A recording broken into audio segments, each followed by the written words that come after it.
On the Bleav Podcast Network. Scored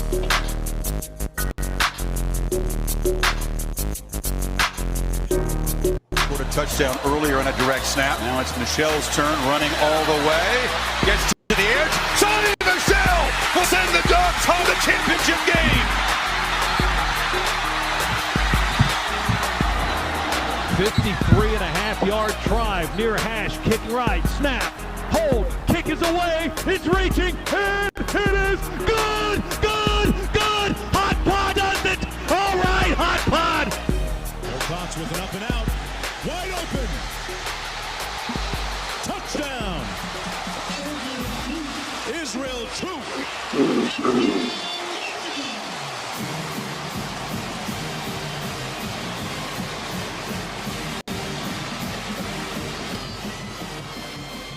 All right, welcome in. We are live here on the Bleav in Georgia Dawgs podcast on the Bleav Podcast Network. Welcome to YouTube. Welcome to Facebook Live. Joining me, as always, is my main man, Israel Troop. Israel, what's up, man? What's going on, brother? I love the intro. I love it. I love great. it. I love it. I bet you love that last clip, don't you? You know, I wasn't going to say that, but I really appreciate the last part of that clip, though. There you go. I knew you would.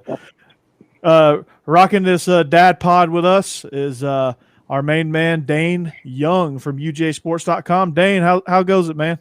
Man, life's good. I appreciate y'all having me back on. This is always fun to chat with you guys.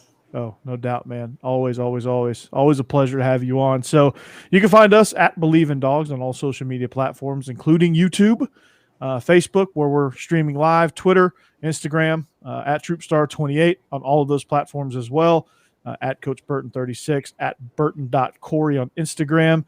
Dayne, throw out your stuff, man. Just my name on Twitter, Dayne Young, DayneYoung. Easy enough. And you can find all of our content at UGAsports.com. Man, the Rivals Network is second to none, man. I used to be over there. I used to be with the national team there, Dayne. So I know what it's all about. Dash and Roddy are my guys, and Now you are. So you're my main man over there at UGA Sports. So got a big show lined up for you guys today, but we are presented by betonline.ag. It is the NBA guys is really ratcheting up. The Hawks, man, they surprised me. I might get in a little Hawks action here. They are looking pretty good. Everybody's well, a lot of people are picking Philadelphia to win in 7, but the Hawks they're putting up a pretty good fight. Yeah, they have a Joel Embiid problem. You got to figure him out. Yeah. I mean, everyone has a Joel Embiid problem, so it's not just the Hawks, but got to figure that part out. He's going to be the MVP of that team before too long. Ben Simmons is kind of playing his way out. So, but yeah, with the month of June is heating up, tons of exciting sports actions. BetOnline is where you can find it. From basketball and hockey playoffs to baseball's marquee matchup, including prop bets and futures, BetOnline has all the latest odds, news, information for all your online sports betting needs. So visit the website like we've already done, or use your mobile device to join and receive your 50% welcome bonus on your first deposit. So before that next tip-off, face-off, or pitch, head over to BetOnline and start playing today. BetOnline, your online sportsbook experts. So, got a great show, as I said, lined up for you guys today. Some things in the news, and what normally would be a very slow part of the college football season. June is kind of slow in the news, except for recruiting, which is usually somewhat fast-paced, but now, with the dead period being over, it's super fast-paced, so we'll get into that here in a minute. One of the things I'm interested to get y'all's opinion on is this new 12-team proposal for the college football playoff. And then we'll talk some expectations with Georgia with their upcoming season, all the transfers and stuff that we got. And then, of course, the title of the show is the Dad Pod, so we can't leave without telling some good dad life stories. So, Dayne, what do you think of this new proposal? Do you think it has a chance? Is it good, bad? What do you think? Man, when you said it, I saw a little grimace come across Israel's face, and I felt like we may spar on this if I read that right. Oh, yeah, get those gloves out. I love it. I want as more teams to be in the running as possible. I think that's helpful. I think that college football is getting a bit stagnated, where it's just Oklahoma, Alabama, Clemson, Ohio State, Georgia, LSU. Like, honestly, there's maybe like 7 teams that have a realistic shot to win a national title in the upcoming season. And I think that's probably the case in perpetuity in college football. So to me, I think there's a little bit of like a national problem with college football that not enough teams have a realistic shot to get in there. And that's only going to continue with the NIL and the transfer portal. It's going to be the rich getting richer. I think that's probably still going to happen with an expanded playoff. However, at least some of those smaller programs will have a path to get there. I think the Cincinnatis, the UCFs, the Coastal Carolinas, that in the past have been shut out, even when they've had good seasons, they deserve a path to at least have a shot against the team. Now, I don't think they'll beat many of those teams, hardly ever. But it will happen one day. It will be legendary, just like Boise State against Oklahoma.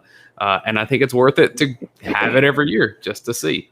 And, the only other thing I thought is that this is probably 20 years too late, because when I saw that Auburn in 2004 went undefeated in the SEC and did not get to play for a national title. And I know that in a 14 playoff, that would have been fixed.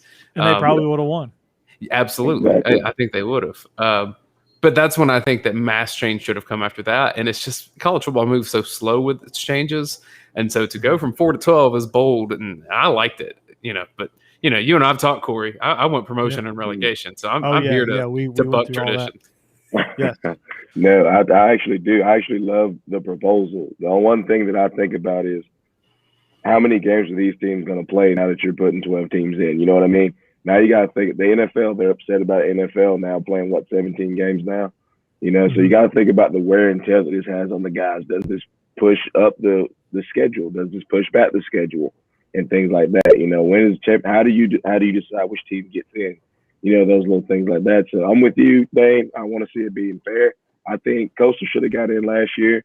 I think Cincinnati was a good team. They should have got in last year. You know what I mean? So all these little teams that are bubble teams that should be getting in, I think is very good. But I also think that you got to look at the schedule that they play, and things like that as you're moving forward to making that decision at the end of the day. But I do like it, but I also like the welfare of the kids too. Absolutely. I mean, think about it from a recruiting standpoint too. When you're looking at schools, like conferences that you need more parity in, like the ACC, you need more parity. Like UNC would have had a shot, I think. Indiana, the Big Ten, needs a little bit more parity. I mean, you've got Ohio State, Wisconsin, and Penn State, and that's about it. I don't even consider Michigan really a factor right now, but I guess in the grand scheme of things, you probably could. Then you look at the Big 12, which Iowa State came storming into the picture, but they need a little bit more parity. They need some things happening. I think Iowa State would have probably gotten in that 12-team playoff had it been last year. They played some impressive ball down the stretch.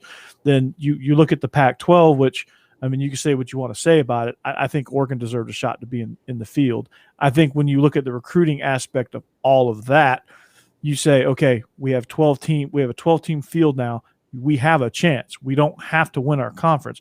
We just have to finish, in the top 25 or in the top 15, to have a chance. And I think that you're going to see a little bit more parity develop in college football with that, and that's a great thing. I mean, you see what it does for FCS, right?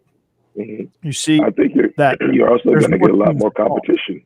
Yeah, you're going to get a lot more competition. Those guys are going to want to fight, because you got to think, if you lose a game, you're out of that top 4 no matter what.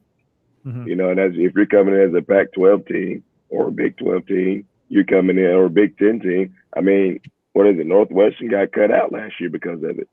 You know what I mean? So you got to understand You know, this gives a lot of conferences and a lot of these teams a lot more to play for now.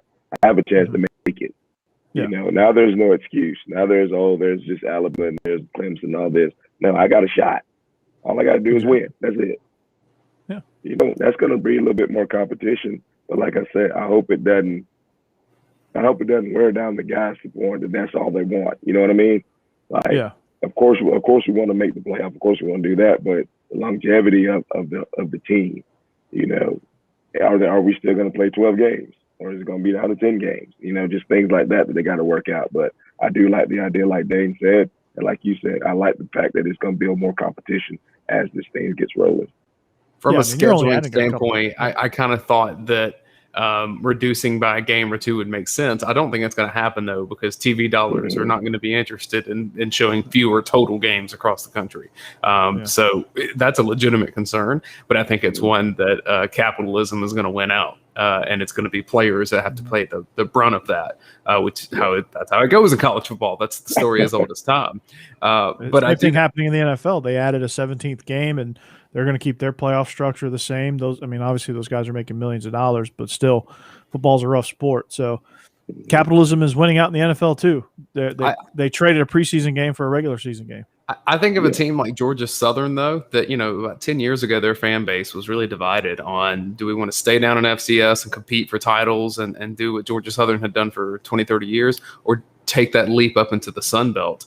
And now I feel like that decision comes to fruition, that if a Georgia Southern team goes undefeated and finds its way beating a group of 5 team along the way, Georgia Southern's going to be there in the mix in a playoff hunt. We see Appalachian State be right there at the doorstep. So to me, that part is really exciting. Do I think Georgia Southern would compete against some of those like massive teams? Maybe on a one-off basis, but not, doing that 3 times in a month or whatever it's going to end up being at the end. So I think it's going to turn into what the NBA has done, where more teams are making the playoffs, but it's still talent winning out over the course of a playoff system. So I don't think you're going to be you may see an upset or two. This is not going to be college basketball where a team's going to go make a run.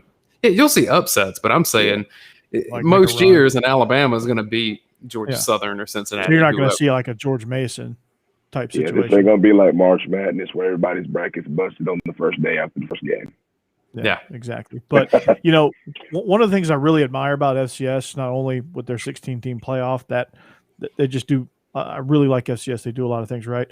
But they play the first few rounds of games like right after the season, and then they play the semifinals after New Year's, so it kind of gives you a break to kind of heal up and really get a good semifinal, final, and then they go back-to-back weekends on those.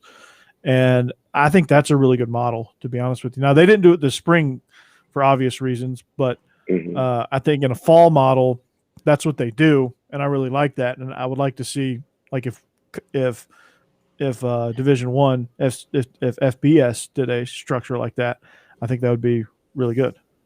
That's perfect. I think they should get with all the high schools and see, because we go. So our first game is August 20th, right, and our playoffs start right after our 10th game.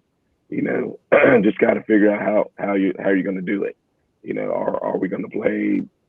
How are you going to structure it? How are we going to do it? Who's in? Who's out? Y'all do 64 teams. Yeah. Yeah. So we go first round, second, all the way to the state championship. So if they can figure out how to do it and make it work to where it benefits everybody, not just one side, not just the Power 5, it benefits everybody, then I'm all for it. If it ain't going to benefit everybody, then just keep it the same.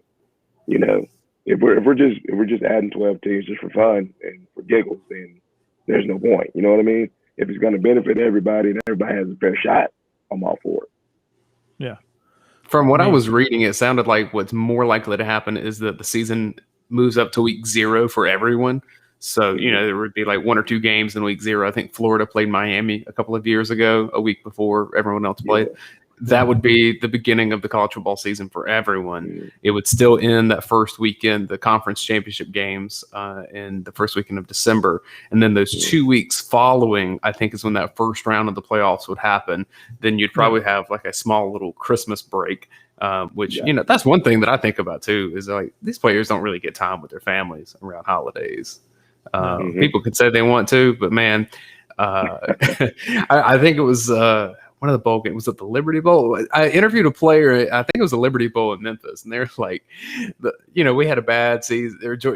Georgia had a rough season, like 6-6. It was 2012. Are you sure you didn't talk to me? Because that might have been me. It could have been you. Maybe it was. But whoever it was, they were just like, my family wasn't disappointed in the bad season. They were disappointed that I had to go spend Christmas in Memphis and not with them. Yeah. It might have been you, Israel. I said, it might have been me. I had to think about that. It may have been your whole team. That year was absolutely miserable. Oh, my God. That was bad. We had fun at Memphis, though. Memphis was a fun trip. That bowl game was not very fun. No, the whooping wasn't, but afterwards was real fun. Yeah. Just to get it over with and put it in the rear view. Exactly. I do think there are a couple things that an expanded playoff helps accomplish, and chief among them is having players continue to play for their teams rather than beginning to train for the NFL. And I think college football was seeing that was a massive problem, that pretty quickly, that if you weren't in the championship hunt, and you can find that out halfway through a season, that was going to get worse and worse and worse and worse. And there are going to be more teams that have an opportunity, and so more players are going to stick with it. And I just think for their personal developments, that's probably a good thing. And I think the NFL would like to see that part of it too. Oh, no doubt. That is a great point. I forgot all about that. That as soon you got to think, as soon as these kids know, well, we ain't gonna make the playoff, then I'm just gonna opt out. I'll finish the regular season, but I'm not gonna play in the bowl game. I'm just gonna go ahead and train. And think about it. The NCAA is smart now. They know people want to go see these certain players in the game. So they're like, well, if we expand playoff, they're going to keep playing because they have something to play for. Yeah, exactly. And you got more. Like I said, you can never go wrong with. You can overdo it, obviously, but you can't go wrong with having more seats at the table for people to get. Spreads out the talent. It doesn't make Alabama and then everybody else. It kind of closes that gap a little bit, because now, hey, I can go to Georgia and accomplish the same thing. I can go to Texas A&M and still have a shot at the playoffs. I can go to Iowa State and have a shot at this thing, or Northwestern, or whoever. I can go to UNC and still have a shot at this thing. I don't have to go to Alabama or Clemson to be in the playoff hunt. And so that can only be a good thing, and that can only benefit. Now, where it lies in the group of 5 range, that is to remain to be seen. Maybe you give maybe you give 2 slots to group of 5. I think that helps some things as well.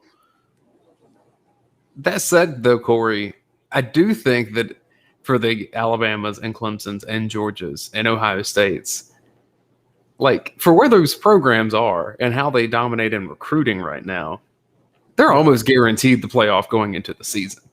Because, they got a couple stumbling blocks. They're going to be favored because they're already ranked higher in preseason stuff. They're more likely to win their divisions just because of talent.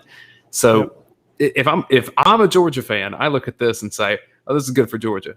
Because if you get to Atlanta and you lose to Alabama, then you still have a shot to go get revenge for that loss. Like, that's been the stumbling block for Georgia for the last few years. A couple losses to Alabama in the SEC championship, to LSU in the SEC championship. Each of those times, maybe with the exception of the LSU year, I don't know that Georgia would have made a playoff after that one. But most other times in recent years, Georgia would have been in a 12-team playoff each of the last at least 4 years. And if you go back into your Richt years, we were talking about this earlier on a reaction we did on our UGA Sports YouTube channel. If you go back to the Richt years, he only needed a 4-team playoff. He probably would have had a shot 4 times. You give him 12, there's probably half of those teams under Richt that make it into a playoff. Yeah, I know 03 would have made it. Yeah, we wouldn't be playing Hawaii and Sugar Bowl. I know that for a fact. Yeah, y'all would have. Yeah, that 07 team would have. That team probably had the best chance. The 02 team and the 07 team, I think, were by far his 2 best teams. 12 would have, 12 would have gone. 12 definitely would have gone instead of Notre Dame. And then I think 05 was Shockley. Yeah, 05 would have gone, yes. Those are the 4 guaranteed years, and I think there's 2 or 3 others if you're talking 12 teams. Maybe the 11 team had a chance. Potentially. Potentially. The 08 team, 08 team would have had one. The year we played in Capital One Bowl when No Sean and Stafford came out. So, I mean, it would have been different, I tell you that. But it's gonna be real interesting to see what they do moving forward with this whole 12-team playoff. I like it, but I want to see it benefit everybody. I would love to see Coastal Carolina, in the playoffs because they deserved it. They did. Yeah, they honestly did. Northwestern, they deserved it. They deserved to be there. Cincinnati deserved it. So I thought Oregon deserved it. Yeah. And in terms of players, Israel, I like that it's coinciding with the name, image, and likeness, because if we're going to raise the profile of college football and have more high-profile games with players, then that's going to benefit them financially to have that stage and to be able to use social media in that way. So that makes me feel a little bit better about it, that at least, the ones that perform well or the ones that show personality will get something out of it rather than kind of be used and abused by the system. Exactly. You're just on the ticker for ESPN now, what the game's going to be. Now you're the ticker and they know you and you get paid for it now. You know what I mean? So you're exactly right. That's awesome. And if ESPN uses your picture, you get paid. Yeah. Jersey sales and stuff are going to be through the roof. I can't wait. I love the fact that, players are finally reaping the benefits of, being a good player. Not just a good player, but a good person, having good character. Bad character guys don't sell jerseys. Good character guys and good players, those are the ones that sell jerseys. And I'm sorry that my boy, I've been screaming and yelling in the weight room for the last week now.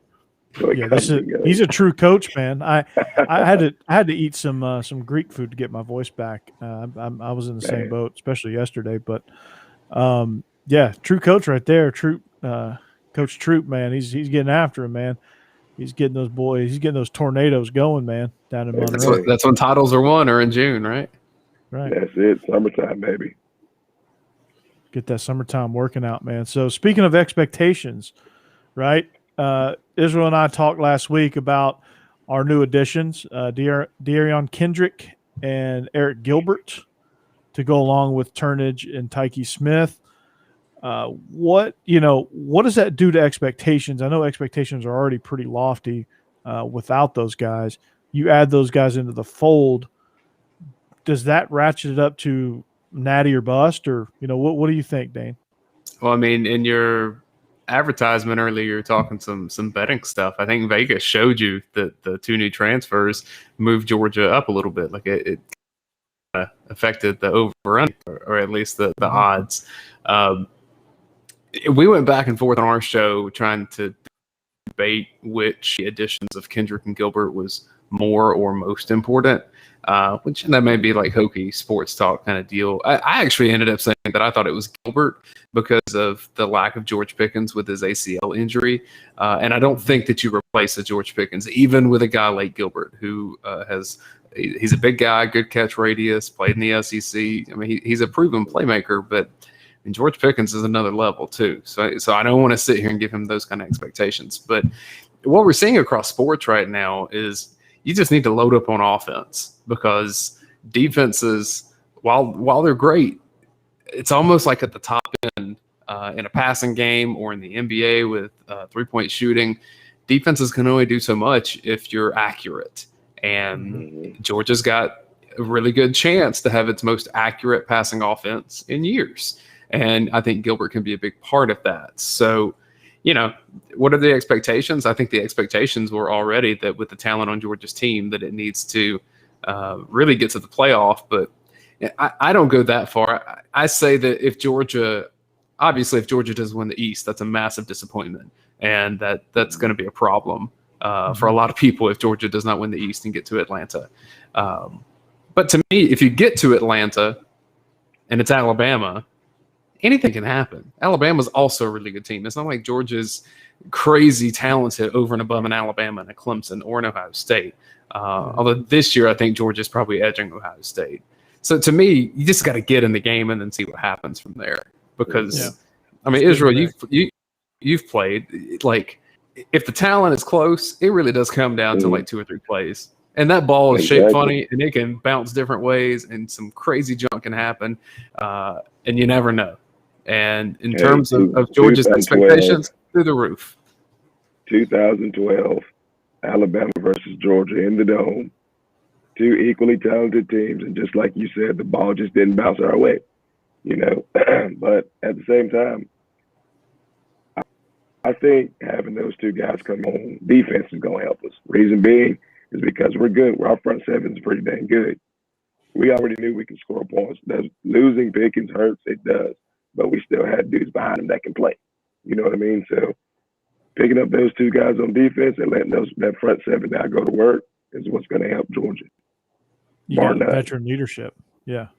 And that's the key to me. You got guys who's played in it, guys who've been there, guys who've been to the big game before. You know, they come in and they help. Now that takes a little bit of pressure off your offense now, having to go out and score 30, 40, 50 points a game. You know, now you're looking at Alabama at the beginning of last year when that offense was rolling, but the defense was still giving up a little bit, but they were still winning, you know what I mean?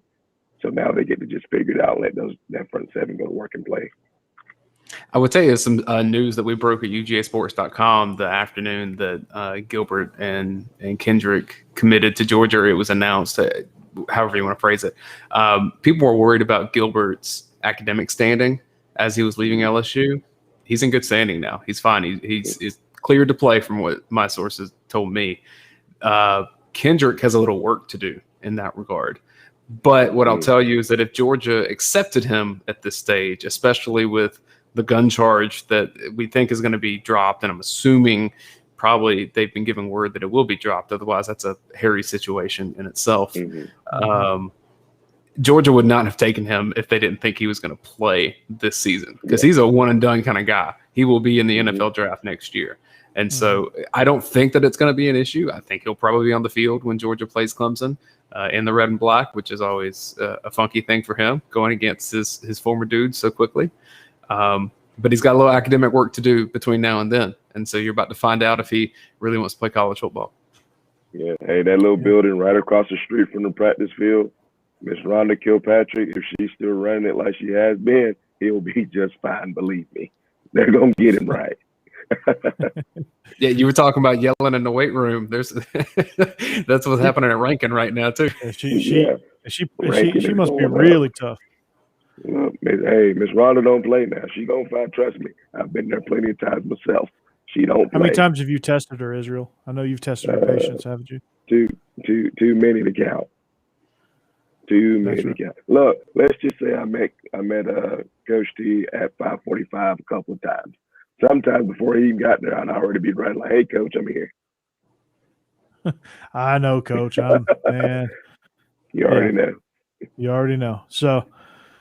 Well, yeah. So, yeah, I mean, I think expectations are, to me, I agree with you, Dane. I agree with you, Israel. Playoffs. Let's get the playoff, right? That's the expectation for me. We're good enough now. Let's topple Bama. Let's get the playoff and see what happens, right? See who we get matched up with, see what happens. And to me, once you get in the playoff, all bets are off. And I just looked it up while you guys were talking on our presenting sponsor, betonline.ag. Georgia is a plus 700 on the money line to win the national championship. So I think that means 7-1. Mm-hmm. I think it was 10-1 prior to those two transfers. So I'm pretty sure. And I should have taken it at 10-1. I know I should have taken it at 10-1. But so just to give you a little conversation, though, most people, when they're looking at Georgia, are worried about defensive backs, which I think is probably valid. Not anymore. I mean, it's still new guys in that spot and not a lot of experience for Georgia in that team under Kirby's system. So, legitimate concern. I think they'll be fine. The people that were around practice that we talked to said better than you think. It's just names you don't know. Offensive line, there's some pieces to mix and plug there. I'm not that concerned about that just because I know the talent that's there. And I know that Infant Amarius Mims, if you see him starting this year, that tells you how darn good that offensive line is. And that is a possibility based on what we're told. I don't know if it would be right away, but it's possible. So to me, if I'm looking at it, and I'm not saying this is a concern, but I'm just saying the sample size is so small at this point, I want to see JT Daniels against more talented teams, not only with his durability and his health, but just consistency. I mean, he overthrew some balls, he underthrew some. He's got all the talent in the world, and I think he can be great this year. I also think he's still a little bit more unproven than what a lot of fans are leading to believe right now. Right. I agree. I was watching the Cincinnati game. I was watching the play on Twitter where they're essentially running what we would call Z cross. The Z was coming across the field. So the read should have been read cross the post. Post the cross coming underneath. Well, I want to say it was Pickens was running the post, and they were playing cover 3. Well, he should have thrown the cross underneath, but he tried to overthrow the post, and he threw a pick, and that's against a very good team. So now it's to the point where now I'm like you. I want to see him against Clemson on that first game. How's he going to react? How's he going to move in the pocket? Can he control the game? It's different when you're playing South Carolina. We all knew how bad South Carolina was last year. Okay, that's all well and good. But we saw him get a little rattled against Cincinnati. We saw him get just a little bit rattled. Now you're playing against Brett Venables and this Clemson defense, so are going to be hungry from that embarrassment from last year. You know what I mean? So I want to see him. If he can line it up against them, man, sky's the limit going to be for this group here. Because we all know Brett Venables is one of the best to do it. One of the best DCs in the entire nation. And if he can slice and dice them, it's gonna be a good year for Georgia. And that would be my poo-pooing of this is something people should slow down on. The converse of that though is that Todd Monken, this is, if you really want to be honest, this is kind of his first full season with players in person.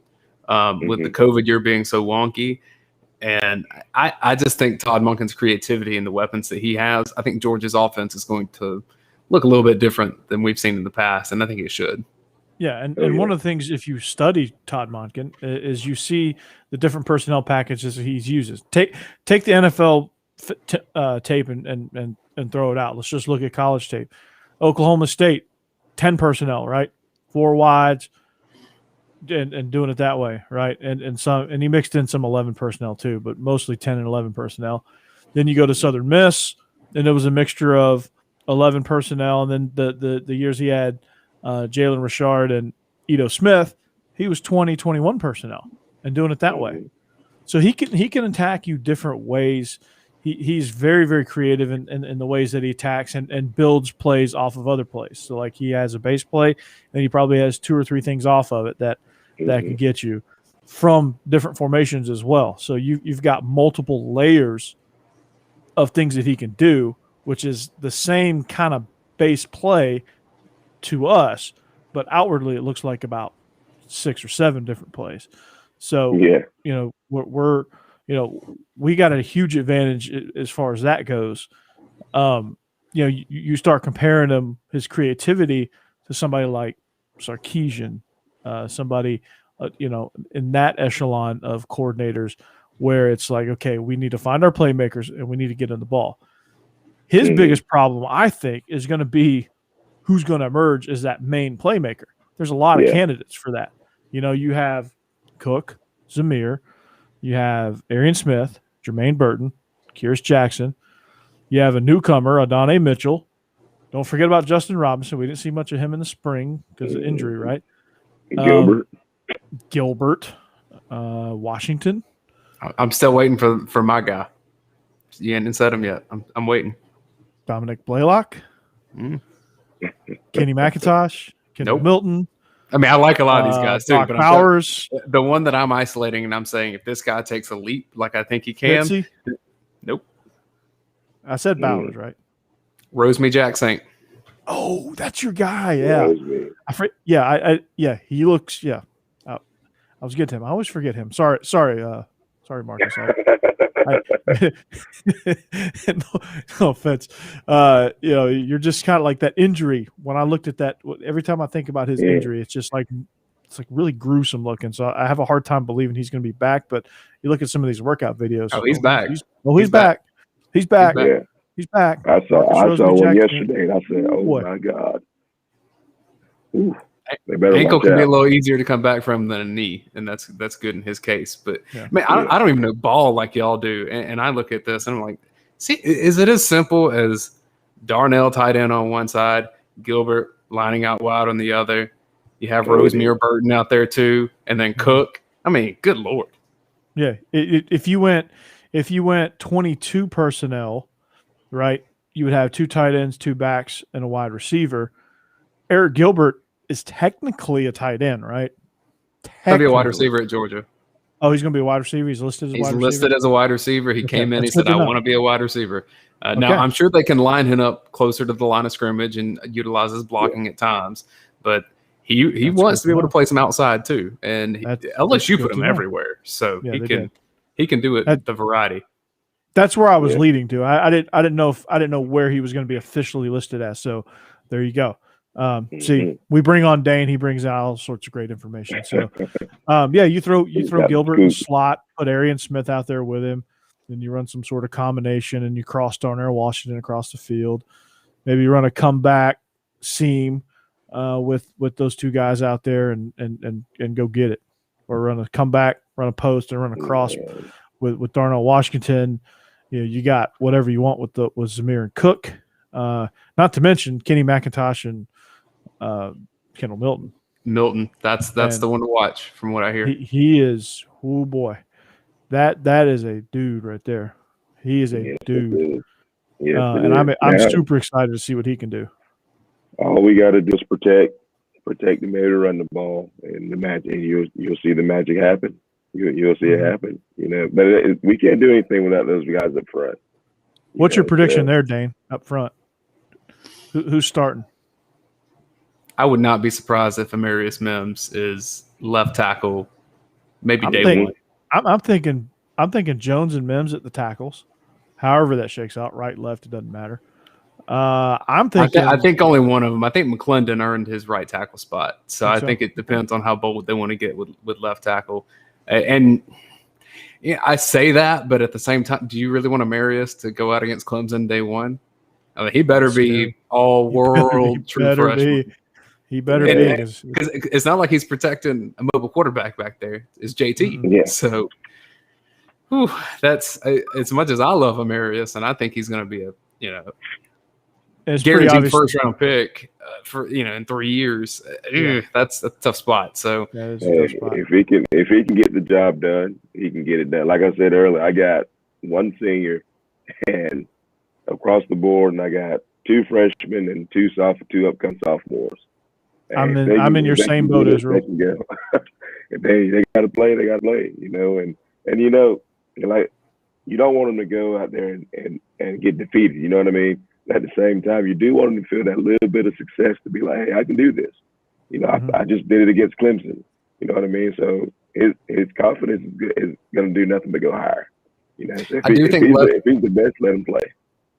Left tackle's the spot to watch, though, because it's either going to be something like that or it's probably going to be Xavier Truss, who brings a little bit of experience, but I don't know if I feel good about that either. He's not as good as Jones or Mims, in my opinion. I don't know if we have enough data on Mims to show that yet. I agree with you based on potential. His athletic ability will make up for a lot of things, I think. I mean, you're going to get some experience mistakes, but good Lord, man, he's the best athlete in that group. The key, though, is getting Salyer back to guard. He needs to be a guard, not a tackle, not only for Georgia, but for his future career, too. Now, Schaefer a right guard and Salyer left guard, or how does the guard shake out? Yeah, I think it's exactly how it is. Okay. Yeah, that's what I thought, too. I like that. And then Erickson at the center? I think Erickson starts at center and probably loses the job to Van Pran somewhere in the middle of the season. Gotcha. Yeah, I wouldn't be surprised either. Van Pran he's good. He's a baller, too. So well, and I mean, I hate you don't want to guide your team this way, but Van Pran's one of those. I mean, they plucked him from Louisiana. He doesn't play pretty soon. He's going to start kind of eyeing the girl next door. Yeah, going back, Coach O. Hey, Coach O. So, go Tigers. Go Tigers, right? So I sound just like him now. Hey, I know you really do. Your impression of Coach O is going to be really good here down the stretch. So really good. Let's get into the reason why we're really here in the mid part of June, or early to mid part of June, I guess. The Dad Pod, right? Yeah. We teased this the last time we had you on, Dayne. We were going to tell some pretty hellacious dad stories, right? So why don't you kick us off? This is the dad pod now. H- You have hellacious entered. is- Hold on, let me do the intro. You have entered the dad pod. All right, go. Hellacious is the right word because That's, all right, so last week we're in the process of selling our house. We're buying a different house. We're getting into Oconee County, great school system. We'll be right beside North Oconee High School. We're under contract. We got a sign that got put in the front of our house today. Last week, on the same day, I had my truck break down on me, and so I had to get it towed. My wife comes to pick me up with the kids, and my older daughter, she's about 3. She's kind of a little uneasy. Usually she's like full of energy. She's just very timid and just like, all right, something not right here. So I'm like, all right, let's get some quick food. Let's get home, get her seen about. I'm standing there at the register about to order. We're at Raising Cane's on Baxter Street. You'll know it well. oh yeah. And I'm holding her in my arms, and Used to be I've already, Guthrie's. Raising Cane's now. It's the only one in the state of Georgia, so it's a big deal. Yeah, And used to. I got my card out ready to go. She throws up all over me right there, No. middle of the restaurant. And what do you do? So I look down. I was like, yep, she threw up on me. I turn to the cashier and I say, she threw up on me. We have to go. And I walked out because what do you do?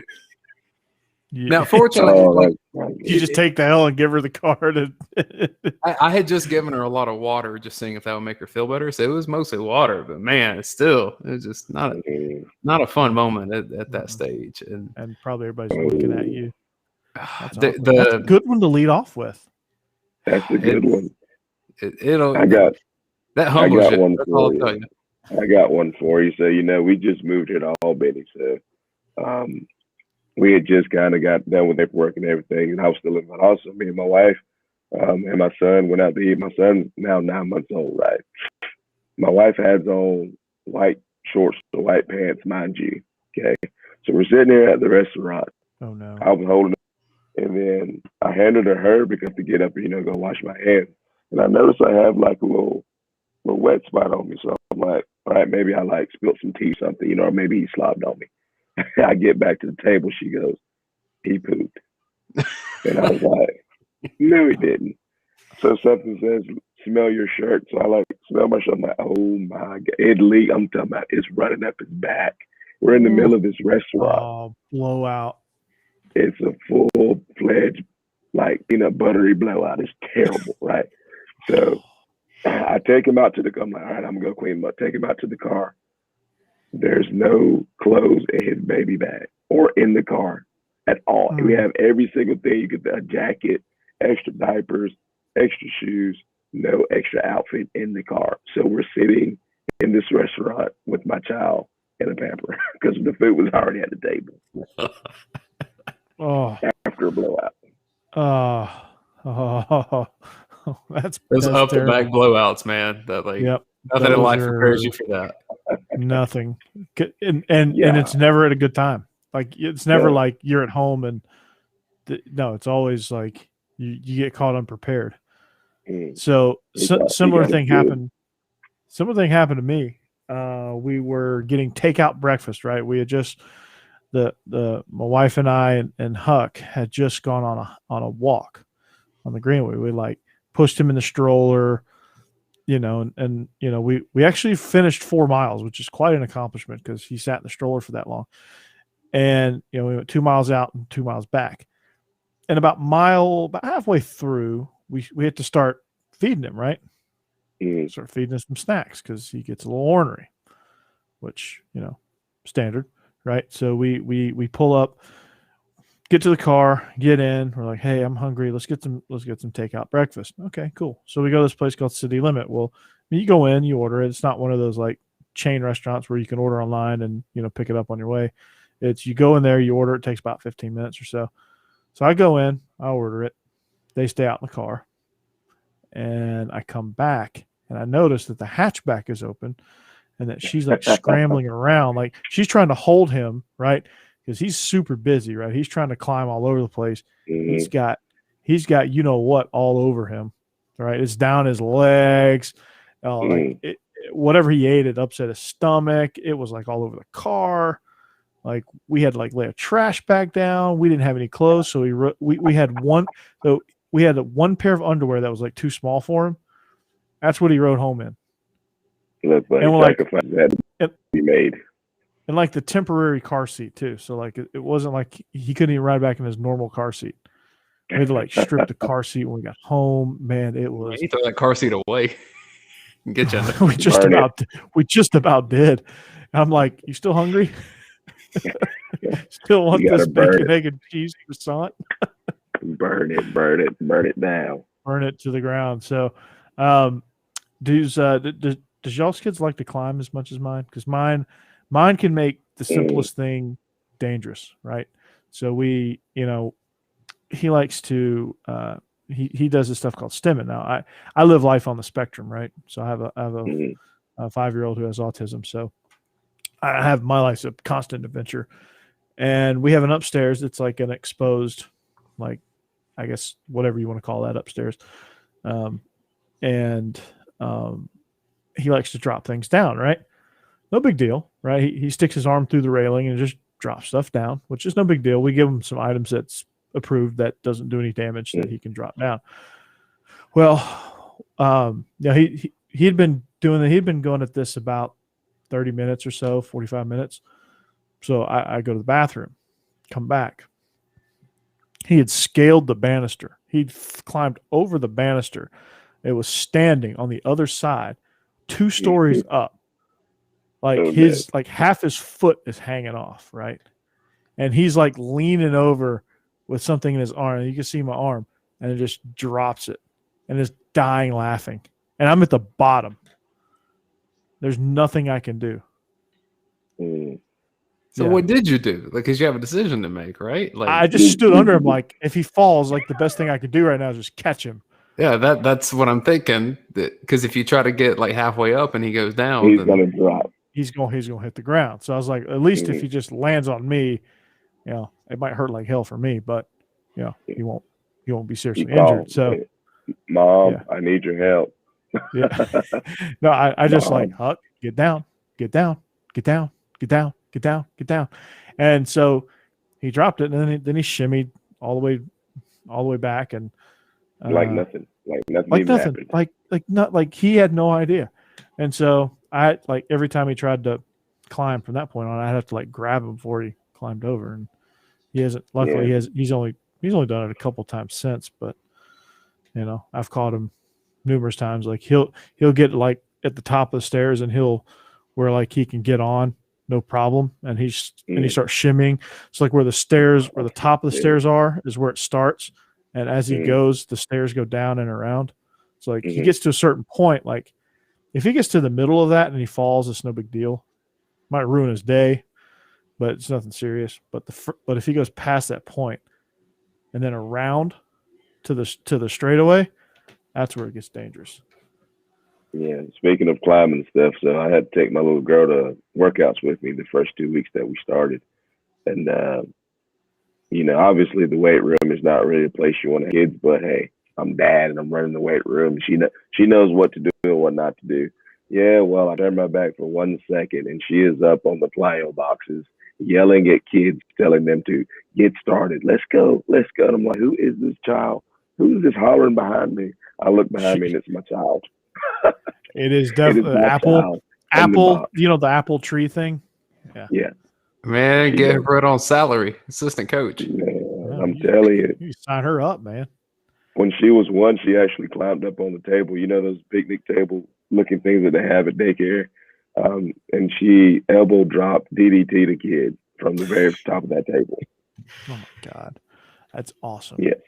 Like it was nothing, and laughed at him as she did it. Yes, she is me. She definitely is. The question, Israel, is did she actually get those kids going that she was yelling at? She did. They actually got him because they said, if we don't move, Coach Troop's going to yell, and we don't want that to happen. So the little lady got him going. So nobody wants Coach Troop yelling at him. No. Dayne, any climbing stories for you? We don't have as much climbing, though. I will say the house that we're under contract for, it has an upstairs and it has like a finished basement. So there are 2 sets of stairs that I'm assuming are about to become problematic in my world. But I bet I could bring Huck to your house and he can find plenty of stuff to climb up on. Well, I'm sure there will be. The thing that we're dealing with, like my 3-year-old daughter, she gets like the emotional mood swings just happen at 3, where they're just kind of crazy. And so miserable 1 second, happiest thing you ever seen the next. She was so excited to like go to sleep the other night that like I turned the lights out, shut the door, and she like tripped over her own feet and she like face planted into her toy box. It's a wooden toy box. And like, this little like piece of skin right here above the lip where like, if you cut that, it's going to bleed pretty quick. And by the time I picked her up, turned on the light, I'm talking blood in her mouth. And I'm like, oh man, like I just ran her to my wife. I'm like, I don't know. Like, what are we gonna do? It's probably like a little cut too. It's the tiniest little cut, but you would have thought Mike Tyson just popped her in the cheek and like half her teeth came out. Just because I'm sitting there like I she won't let me look in her mouth to see, do we have a teeth issue here? Do I need to be like getting the bag together to get to a hospital? Like, I don't know. You clean her up, she's fine. She goes to bed in 10 minutes. But like, man, that little stuff about parents, like no one tells you what to do with that kind of stuff. Yeah, we're quick to tell ours. They'll fall, and we're like, yeah. We don't ever be like, ooh, that's like my son climbs. He's learned how to walk, so he climbs and he slips and falls, and he starts there. And I'm like, get up, boy, you're fine. And he'll get up and start crawling off and play something else. You don't know he's supposed to be hurt.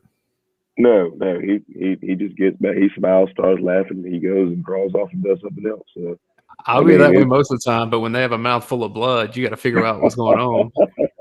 And especially if it's like at night and you're just like kind of like trying to get your bearings. Mm-hmm. Yeah. So what's number one on the TV for you guys? Coco Melon. No. We're 3 little pigs, Little Red Riding Hood and things now. We got, before my son is Mickey Mouse Clubhouse. He loves Mickey Mouse Clubhouse. That's a good one. My daughter, she's graduating to the Disney stories, like Beauty and the Beast and things like that now. It was Coco Melon for the longest, but now we're getting, she told me today that she's a big girl now, so she doesn't need to watch Coco Melon anymore. I said, well, excuse me, little lady. Well, she is yelling at your player, so she does have a point. Yeah, this child is, she's 2 going on 12. She's like that little girl from Remember the Titans. That's what she is right now. Yeah. Oh, there you go. Are y'all familiar with Bluey? I am. I'm familiar with it. Bluey myself. Dude, Bluey is the truth. Bluey is so good. I wish Huck was into it more. Huck is a Mickey Mouse Clubhouse kid, and he has certain episodes that he likes. He watched on repeat on his iPad the Super Goof song, right? There's a little 15-second song, Super Goof. He loves it, like flapping, like almost getting airborne flapping. Like loving that song. It is like, it brings you joy to watch him watch Mickey Mouse Clubhouse. Dude, I'm telling you, Bluey's where it's at now. I sit there and watch Bluey. I'm like, now how? Ooh. It's deep. It's deep. They teach you life lessons, and I'm like, y'all don't want to watch this because this is pretty good. And my daughter's like, nah. My son, for your audience that doesn't know, but Bluey, it's an Australian show. I think it gets produced or at least distributed by the BBC out of England.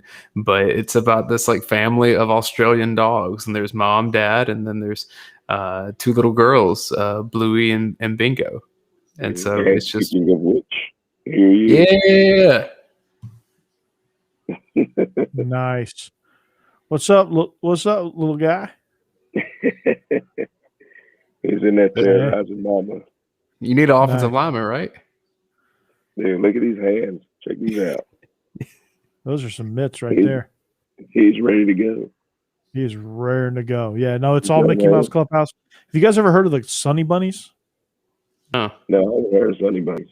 They're these little fur balls, right? It's a Bulgarian, like short cartoons, like 2.5 minutes, 3 minutes at the most. They play it between shows a lot of times on Disney Junior. It's these little like bunnies that all they do is grunt and make noises and do crazy stuff. It's very trippy. Very trippy. Our oldest is now getting into like Disney movies from like 2005 on Disney Plus. So there's like the Mickey Mouse special at Christmas, and there's one like Three Musketeers Mickey Mouse. She calls one of them Mickey Snowman because he's wearing a Santa hat. She calls the other Mickey Cowboy because it's Three Musketeers. And about an hour and a half, she'll sit there the whole time and watch them. I'm like, okay, we're advancing to better stages and content now.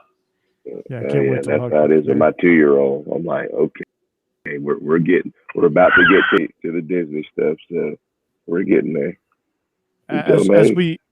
As we close in, as we close towards the end here, what food wise, what's the favorite foods here?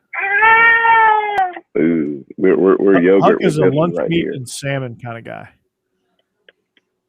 Dude loves him some salmon and loves him some lunch meat. We're in the Lunchable stage with my daughter. Lunchable. She likes vegetables, so she eats her peas and carrots and all that stuff. This one right here, he loves those little Gerber stars. Those little puffs that they give, and he loves yogurt. Yogurt is the thing of this one. And they're right my oldest is all about cookies right now, and she's just shy of the age where we can negotiate of like, all right, well, if you want to do this, you need to eat this. She doesn't quite get it yet. And so we almost have to just relent and give her way more cookies than she should be getting just to make sure she eats something. What kind of cookies? Man, any kind of chocolate chip cookie. It don't matter if it's like the little hard ones you buy, the soft ones you buy, get the cookie dough. Cookie. I mean, she will make. I'll ask her what does Cookie Monster say, and she'll go, nom nom nom nom. I love that. Oh man, that's priceless. That is awesome, dude. Yeah, she has some other stuff that she likes too, but like that's what she asks for a lot right now. She loves tortilla chips and cheese dip because I guess that's what all white girls love. It's in the genes of her family. She loves it. She loves cheese dip. Huck can't have it. Huck can't have gluten, but he loves we can't take him to Mexican restaurants anymore because it's torture. But he loves chips and dip, man. He loves chips and queso. It's torture for him now because he can't have it. It breaks him out. Big time rash. But fruit, Huck is a berry guy. Berry and cantaloupe. He loves blueberries, raspberries, cantaloupe. That are his favorite fruits. He's a salmon eater, lunch meat eater, loves rice, loves the white rice from Chinese restaurants. Like the sticky white rice. My little girl loves the rice at Mexican restaurants with the cheese and stuff on it. She loves it.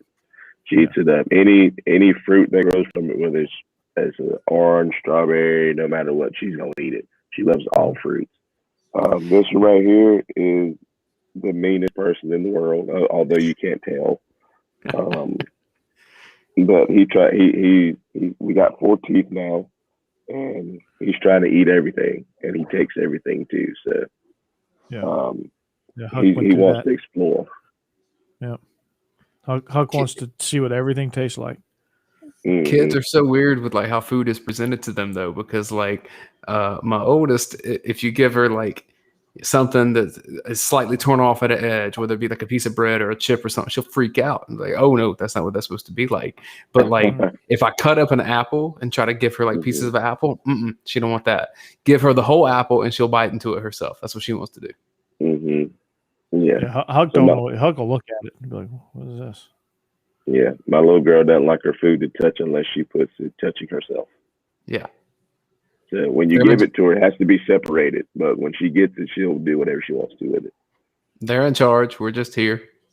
Yeah. Just here. And then you realize that when you do have kids, the parents no longer care about you. They don't ask how you're doing unless they remember to ask how you're doing. It's all about the kids now. My mom came the other day. I was like, hey, Mom. She was like, oh, hey, how you doing? And then still went back to playing with him. I was like, well, whatever. Yeah. Okay. You know what I mean? I'm not chopped liver or anything. So I will give you a quick sweet moment from a couple weeks ago. My brother-in-law got married, and both of my daughters were flower girls. So my 3-year-old, my soon-to-be 1-year-old, It was great. And watching my 3-year-old just be a little ham when she realized that she had her time in the shine walking down the aisle. She walked down with my wife, and she had the little basket with the flowers. She became a little like celebrity superstar. She thought she was a little princess. And She knew it, man, that was the first time I had that like there's that tear trying to build up in my eye watching that happen. She was sweating that stuff. No doubt, man. No doubt. What are you trying to say? Well, you know what, guys? That's going to about do it for us here on this edition of the Bleav in Georgia Dawgs podcast. Guys, it was fun. Dayne, as always, man, it was great to have you on. I appreciate you coming on. And you guys are friends, and I always enjoy spending time with you. So happy we can make this happen, and look forward to a future conversation. Yeah, absolutely. I can't wait till the next time we have you on when the dust kind of settles. Ask you what's been going on with the camps and stuff, because it looks like everybody's having a great time up there in Georgia right now. So it's next time we get you on, I definitely have to ask you about that. The next time we get you on, we'll have to get you to sneak into the offices and tour it around. Sneak in. You know how much sneaking in is done over there? Ain't much, I'll tell you that. Well, you're Dayne Young. You're the master ninja. We just hope they have like in-person press conferences again. Yeah, that's true. That is true. Well, Dayne, like I said, I appreciate you coming on. I appreciate you joining us on our this is not our first live stream. This is number 2.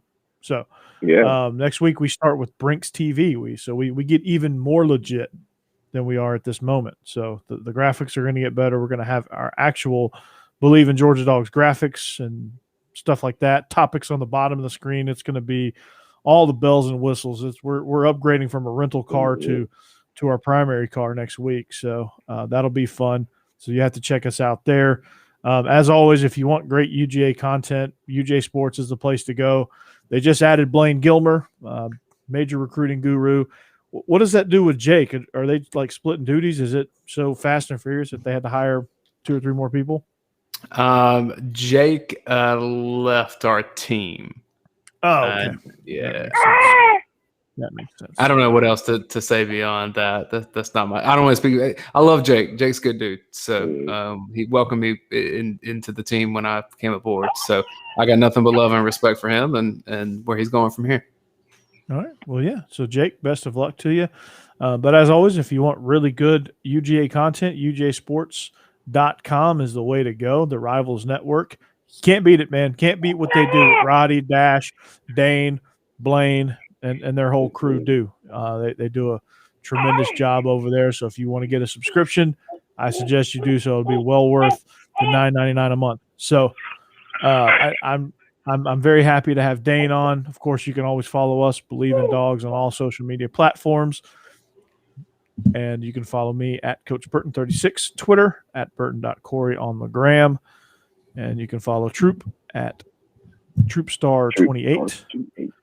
TroopStar28. Maybe he'll get his voice back too. Maybe you can send him some good recipes. Actually, no, we don't want that, right? We don't want that. Yeah, permanently hoarse. I don't see that happening until about December when we're done playing. Yeah. In December, I look forward to seeing your beard too. I look forward to seeing the aggression of facial hair. Right. I didn't get the full effect last year, so I need to get the full effect this year. Oh, y'all! Right. Everybody's gonna see it. It's gonna be masterful. Oh, it's gonna be beautiful. It's gonna be beautiful. It's gonna be great. Well, that's going to do it for us. This has been another edition of the Bleav in Georgia Dawgs podcast on the Bleav Podcast Network, the #1 podcasting network for professionals. This has been the Dad Pod episode. I hope you enjoyed our dad stories. Hope you expect Georgia to get to the playoffs. I certainly do. And we are the Bleav in Georgia Dawgs podcast presented by betonline.ag. For Israel and Dayne, I'm Corey Burton. Thanks for listening. Thanks for tuning in. We will see you back here next week when we come at you live from Brinks TV. So long. Have a great weekend. And as always, go Dawgs. Go Dawgs.